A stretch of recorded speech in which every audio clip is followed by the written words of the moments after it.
Hai semuanya, ketemu lagi bareng Mihu di sini. Oh ya, kali ini Mihu akan membawakan alur cerita Donghua yang berjudul Battle Through the Heaven. Mihu mengingatkan sekali lagi ya bahwa konten ini full spoiler. Tanpa lama-lama lagi, yuk langsung aja kita masuk ke isi ceritanya.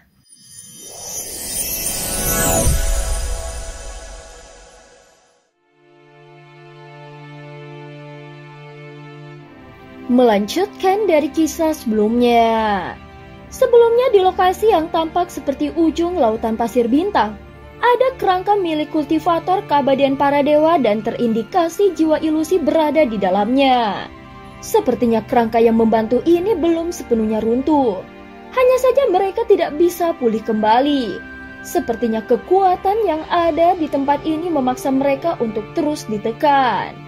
Beberapa tubuh yang terpecah-pecah dapat terlihat dengan bagian tubuh yang terpasang tidak pada tempatnya. Semua itu terlihat sangat kacau. Seolah-olah begitu memasuki tempat ini, segalanya menjadi berantakan termaksud tubuh dari mereka. Di tengah kerangka tulang ini, ada benda hitam berbentuk bulat yang masih berputar perlahan dan tampak sangat tenang. Tidak ada tanda-tanda perubahan pada benda ini seolah-olah sedang menunggu sesuatu. Saat ini kecepatan Xiaoyan juga semakin lambat seiring dia masuk lebih dalam ke lautan pasir bintang. Walaupun dia telah memilih jalur yang benar, tetap saja ada makhluk ruang waktu yang harus dikalahkan dan dibunuh agar segel pusaran misterius dapat dibuka. Namun saat ini di ruang tempat Xiaoyan berada, meskipun dia telah mengalahkan makhluk ruang waktu, segel pusaran misterius itu tetap tidak terbuka. Selama perjalanan ini, jumlah kristal ruang waktu yang dikumpulkan Xiaoyan juga sudah melebihi 50.000. Segel pusaran misterius di depan tidak hanya tetap tertutup, tetapi memancarkan gelombang ruang yang tidak normal, menunjukkan bahwa itu bukan pilihan yang benar. Orang yang merancang ini benar-benar cerdas, ucap Xiaoyan bergumam pelan, dan merasa bahwa apa yang ada di depannya bukanlah fenomena alamiah, melainkan buatan manusia. Dia segera mengeluarkan 10.000 kristal ruang waktu dan merasa bahwa fungsi benda ini seharusnya tidak terbatas pada itu saja. Ketika kristal itu perlahan menyatu, sebuah pusaran misterius yang tersembunyi perlahan mulai muncul. Saat orang-orang di atas kapal dewa kuno melihat ini, mereka langsung tercengang. Meskipun di sepanjang jalan mereka tidak ikut campur, namun mereka melihat kekuatan Xiaoyan yang luar biasa dan menyadari bahwa dia sangat cerdas. Hal ini dibuktikan dengan dia dapat menemukan solusi begitu cepat. Bahkan Ye Beijing melihat Xiaoyan dengan penuh kekaguman dan hampir tidak bisa menyembunyikan rasa sukanya. Dengan tangan yang memegang pipi, dia tampak tenggelam dalam pikirannya dan wajahnya tiba-tiba memerah. Setelah memasuki pusaran misterius yang tersembunyi, kali ini dia tiba di sebuah platform melingkar. Di atas platform tersebut ada sosok yang berdiri tegak dan berpakaian putih bersih. Yang mengejutkan Xiaoyan adalah karena ini bukanlah makhluk ruang waktu, melainkan seorang pria yang berdiri dengan tangan disilangkan di belakang punggungnya. Namun Xiaoyan datang ke sini demi jiwa ilusi, bukan untuk berurusan dengan sosok ini. Saat Xiaoyan hendak berbicara, sosok berjubah putih justru lebih dahulu membuka mulutnya dan berkata, "Apakah kau datang untuk menyelesaikan tugas dan mendapatkan kekuatan penuh dari jiwa ilusi? Namun tidak peduli apa yang terjadi dan tidak peduli siapa dirimu. Apapun yang terjadi sebaiknya kau mundur sebelum bertindak." Ucap sosok berjubah putih itu perlahan berbalik. Wajahnya tanpa ekspresi dan tampak seperti seorang pemuda. Dia juga memancarkan aura seorang dewa. "Sebenarnya aku sudah lama berada di sini untuk menjaga jiwa ilusi ini. Aku menduga seharusnya jiwa ilusi ini sedang mencari pemiliknya. Jika tidak, maka dia tidak akan tetap tinggal di istana semuku. Jika kau berhasil lulus dari ujianku, kau bisa melanjutkan perjalananmu. Apakah kau berani?" Ucap sosok pria berbaju putih itu. "Baiklah, mohon bimbingan dari senior," ucap Xiaoyan dengan nada penuh hormat. Namun pada saat suaranya jatuh, energi klan Yuanzhen mendadak menggumpal dan sosok Xiaoyan memilih untuk mengambil inisiatif menyerang terlebih dahulu. Saat ini tubuhnya langsung berubah menjadi raksasa setinggi ribuan kaki dan mengambil 7 langkah dewa pembunuh lalu menekan sosok berjubah putih. Sosok berjubah putih itu mengangkat tangannya lalu menggambar sebuah lingkaran di udara. Seolah-olah ada sebuah lubang hitam yang muncul. Energi dari kaki Xiaoyan yang jatuh langsung terserap oleh lubang hitam itu dan menghilang begitu saja. Namun tiba-tiba energi itu muncul kembali tepat di atas kepala Xiaoyan. Pada saat yang sama, Xiaoyan merasakan tekanan di kepalanya dan merasa aneh karena harus menghadapi kekuatan bertarungnya sendiri. Dia segera menggerakkan pikirannya untuk menghilangkan serangan itu. Tetapi pada saat yang sama, dia merasakan dingin di punggungnya. Sosok pria berjubah putih tiba-tiba muncul di belakangnya dan menggerakkan satu jari. Jika dia tidak segera menghindar, jari itu akan menembus dadanya. Dengan kekuatan guntur ekstrim, Xiaoyan dapat menghindarinya dengan sangat cepat. Namun dibandingkan dengan kekuatan pengendalian ruang, itu tidak bisa dibandingkan dan tidak ada hubungannya dengan kecepatan.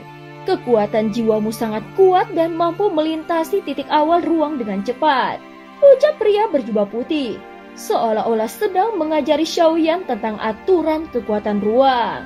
Walaupun pria itu tampaknya meleset, tetapi Xiaoyan merasakan dadanya dingin. Ketika dia melihat ke bawah, dia menemukan jantungnya ditembus oleh jari itu sehingga meninggalkan lubang berdarah. Tampaknya serangan sosok berjubah putih tidak mungkin untuk dihindari. Walaupun dia sudah bereaksi lebih dulu, namun serangan itu tetap saja mengenai tubuhnya. Saat ini luka di dadanya sulit sembuh dan hanya dengan memaksa kekuatan darahnya, Xiaoyan baru berhasil menekan kekuatan yang menghambat penyembuhannya. Kau memiliki kekuatan jantung guntur, dan kau begitu kuat dibandingkan dengan yang lainnya, ucap pria berjubah putih berkata dengan tenang. Dari kata-katanya, Xiaoyan menyadari bahwa mungkin sudah banyak orang yang pernah menjalani ujian ini sebelumnya. Dikarenakan tempat ini sepenuhnya berada di bawah kendali pria itu, maka untuk mengalahkannya Xiaoyan harus menggunakan kekuatan aturan yang lebih kuat. Bagaimanapun, Xiaoyan memiliki 3 kekuatan aturan utama. Dia memiliki tubuh klan Yuan Shen dan ketika mencapai ukuran 10.000 kaki, maka kekuatannya akan menjadi aturan yang tak terbantahkan. Dia juga memiliki kekuatan jantung api dan jantung guntur yang mengandung kekuatan aturan absolut. Namun tujuan utamanya bukan untuk mengalahkan pria itu, melainkan untuk mendapatkan pengakuannya. Setelah menyapu dengan kekuatan jiwanya, Xiaoyan menyadari bahwa jiwa pria itu tidak lengkap. Saat ini dia menduga kemungkinan sosok ilusi ini merupakan avatar dari pemilik jiwa ilusi. Saat berikutnya tubuh Xiaoyan meledak lalu muncul kilatan merah yang menggambarkan sambaran petir. Kemudian berkumpul menjadi tubuh berdarah. Tubuhnya juga membesar hingga 10.000 kaki seperti raksasa dan memukul pria berjubah putih dengan kekuatan yang besar. Namun pukulan itu kembali diserap oleh lubang hitam yang dibuat oleh pria itu dan muncul di punggung Xiaoyan, sehingga menghancurkan tubuhnya sendiri. Teknik ruang yang misterius, ucap Xiaoyan mengangkat alisnya. Awalnya dia mengira avatar pemilik jiwa ilusi ini hanya mampu melintasi ruang, tetapi ternyata dia mampu mengendalikan serangan lawan untuk menyerang diri sendiri. Saat melihat Xiaoyan mengeluarkan kekuatan jantung api, pria berjubah putih itu juga menunjukkan ekspresi terkejut. Sungguh menakjubkan, kau memiliki begitu banyak kekuatan sumber di dalam tubuhmu, tetapi tetap ingin mendapatkan jiwa ilusi, ucap pria itu berbicara dengan penuh kekaguman. Dengan kekuatan yang kau miliki, kau masih menginginkan jiwa ilusi. Bukankah ini terlalu serakah? Bahkan pria berjubah putih itu pun merasa tidak berdaya saat melihat kekuatan asal yang dimiliki Xiaoyan. Bagaimanapun, salah satu dari kekuatan ini menjadi impian banyak orang kuat. Begitu Xiaoyan bertindak melawannya, dia langsung menunjukkan 3 kekuatan sumber asalnya tanpa keraguan sedikit pun. Sekarang kau masih ingin mendapatkan jiwa ilusi? Kau benar-benar sombong. Apa kau merasa tidak cukup dengan memiliki 7 kekuatan asal itu?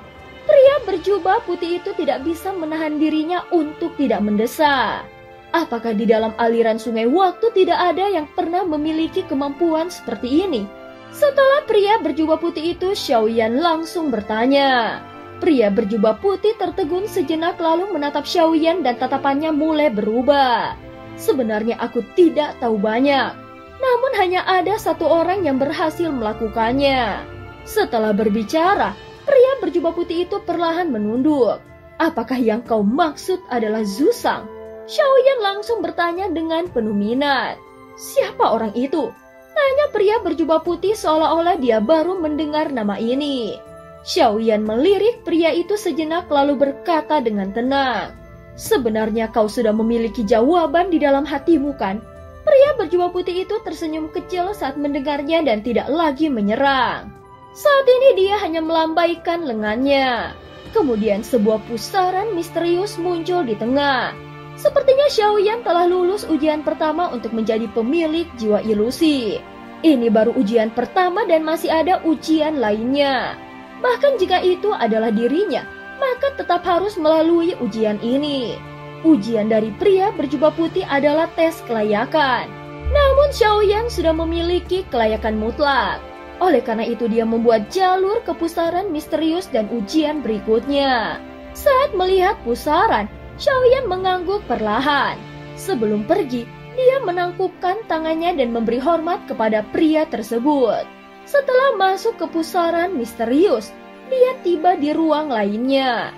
Di depan matanya terbentang hamparan bebatuan yang tak terhitung jumlahnya dan tampak tidak berujung. Saat ini Xiaoyan mulai melangkah perlahan. Namun langkahnya berhenti di udara dan tiba-tiba terdengar teriakan. Setelah memasuki tempat ini, dia mendapati adanya aturan ruang yang mengelilinginya. Pemandangan di depannya jelas tidak sesederhana yang dilihatnya. Jadi dia tidak bisa bertindak ceroboh. Xiaoyan dengan hati-hati melangkahkan kakinya dan tidak berjalan sembarangan. Kemudian dia mengamati pergerakan bebatuan di sekelilingnya dengan cermat. Saat ini dia mencoba menemukan perubahan sehalus apapun. Bagaimanapun pilihan yang bijaksana tidak akan pernah salah. Namun Xiaoyan segera menyadari bahwa tidak ada hal yang mencurigakan di sini. Sepertinya dia telah keluar dari celah laut pasir bintang dan sudah berada di wilayah terluar laut pasir bintang. Setelah merenung sejenak, dia terus melangkah ke depan. Di ujung lautan bebatuan, Xiaoyan melihat sebuah daratan besar yang hancur. Seolah-olah dibekukan oleh waktu dan segala sesuatu di atasnya membeku pada satu titik waktu tertentu. Dari tempat itu juga Xiaoyan bisa merasakan energi keabadian kaisar yang sangat pekat menyebar. Tentu saja ini merupakan tempat untuk berkultivasi yang luar biasa. Namun bagi Xiaoyan, tempat itu tidak terlalu berguna. Tetapi sangat bermanfaat bagi tim Fearless yang masih berada di ranah keabadian kaisar. Bisa dianggap ini adalah tempat yang langka untuk memperoleh keberuntungan. Xiaoyan membawa kapal dewa kuno memasuki jalan yang dipenuhi dengan bebatuan itu. Segala sesuatu di depannya berubah dengan cepat. Jalan yang awalnya hancur dengan cepat pulih. Dalam sekejap segala sesuatu yang sebelumnya berhenti kembali seperti semula. Aura kehidupan di wilayah itu mulai meredup. Seolah waktu kembali setengahnya. Tampaknya ini adalah tempat kenangan yang ditinggalkan oleh penguasa jiwa ilusi dan mengandung seluruh kekuatannya selama hidupnya. Ucap Xiaoyan bergumam pelan. Orang lain mungkin bisa menggunakannya untuk tempat berlatih. Namun Xiaoyan hanya melihat ke sekeliling. Dengan kekuatannya yang sekarang, dia tidak membutuhkan kekuatan ini untuk berlatih. Tempat ini misterius. Dan tempatnya menjadi tempat di mana sosok yang kuat itu meninggal sehingga energi luar biasa dari tubuhnya berubah. Seperti lautan yang surut kemudian membawa kehidupan baru pada segala sesuatunya. Namun seorang dewa yang mati tidak akan sederhana. Setelah mencapai level ini, seharusnya tidak akan mati hanya karena kehabisan energi asal. Pasti ada alasan lain yang menyebabkan kehancuran dan menghilangnya kekuatan mereka. Gumam Xiaoyan. Saat ini tim Fearless kembali berhenti dan hanya Xiaoyan yang terus melangkah keluar. Tempat ini cukup aman dan bisa dianggap sebagai tempat perlindungan, jadi bukan hal yang mudah untuk menghancurkannya. Setelah bergumam, Xiaoyan melanjutkan langkahnya. Dia dapat merasakan bahwa dirinya sudah berada di ujung laut pasir bintang. Sementara itu di tempat lain, para Raja Roh yang dipimpin oleh Fusing masih belum bisa keluar. Mereka terus mencoba mencari jalannya. Namun mereka masih terus berada di lokasi yang sama. Bahkan kultivator cerdas seperti Feng Xichang juga terjebak. Namun seiring waktu berlalu, perasaan itu semakin kuat. Xiaoyan tidak lagi merasa tegang. Seakan sudah terbiasa dengan perasaan ini. Yang perlu dia lakukan sekarang adalah mencari untuk mendapatkan jiwa ilusi sehingga kekuatan jiwanya dapat menembus batas dan mencapai tingkat yang lebih tinggi. Jika jiwa ilusi benar-benar didapatkannya, maka itu akan menjadi kekuatan yang luar biasa. Sehingga jika dia dalam bahaya, mungkin masih ada secerca harapan baginya untuk bisa bertahan hidup. Saat ini Xiaoyan tidak berani gegabah. Dengan tekad yang begitu kuat, dia terus maju. Adapun Xiao Yueli dan yang lainnya tetap tinggal di kapal Dewa Kuno. Tentu saja semakin dekat dengan jiwa ilusi, maka semakin besar bahayanya. Sejak dulu sudah ada begitu banyak orang kuat yang masuk, namun belum ada yang berhasil mendapatkannya. Tentu saja itu tidak akan mudah. Saat berikutnya, batu-batu menghilang tanpa jejak dan di hadapan Xiaoyan hanya ada kehampaan. Ruang itu tampak tak berujung. Bahkan ketika Xiaoyan menggunakan jiwa ilusi Sudong, dia hanya bisa melihat titik awal ruang ini. Dengan jiwa ilusi Sudong, dia dapat melakukan teleportasi ruang. Namun seolah ada sesuatu yang menghalangi. Tunggu sebentar, jangan maju lagi. Suara yang kacau tiba-tiba terdengar dari sekitarnya. Mendengar ini, Xiaoyan langsung berhenti. Di depannya muncul pemandangan yang membuat alisnya berkedut. Dia melihat bola daging aneh seperti monster. Tubuhnya seakan diremas-remas dan digabungkan secara tidak beraturan. Keluarkan aku. Sisa kekuatan jiwa penguasa jiwa ilusi mengurung kami dengan kekuatannya. Dengan kekuatanmu tidak mungkin untuk bisa mendapatkannya. Jika kau membebaskan kami, maka kami akan membalas dendam dan membantumu. Bola-bola daging yang jumlahnya sangat banyak terus mengeluarkan suara seakan mereka telah menunggu begitu lama.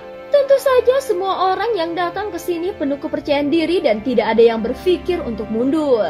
Mereka tidak dibatasi dalam bergerak, namun hanya berpindah-pindah di ruangan ini dan berkeliling di sekitar Xiaoyan. Saat melihat adegan ini, Xiaoyan menggelengkan kepalanya dan dengan alis yang semakin berkerut. Tidak, jiwa ilusi ini harus kudapatkan. Namun dengan kemunculan bola-bola daging ini, situasinya menjadi agak rumit. Xiaoyan bahkan bisa merasakan bahwa ada yang telah mencapai tahap keempat keabadian para dewa. Namun mereka tidak bisa keluar dari sini seolah kekuatannya masih belum cukup. Tentu saja Xiaoyan berbeda dari mereka.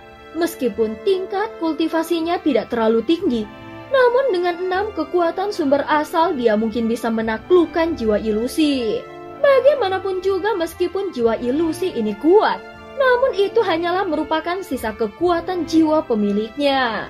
Tentu saja Xiaoyan harus mencobanya dan terus maju. Tidak, kau akan berakhir seperti kami. Jangan pergi, jangan cari mati. Semuanya akan bernasib sama. Membebaskan kami adalah solusi terbaik. Ucap bola-bola daging itu terus bersuara. Saat mendengar ini, Xiaoyan semakin mengerinyitkan dahinya.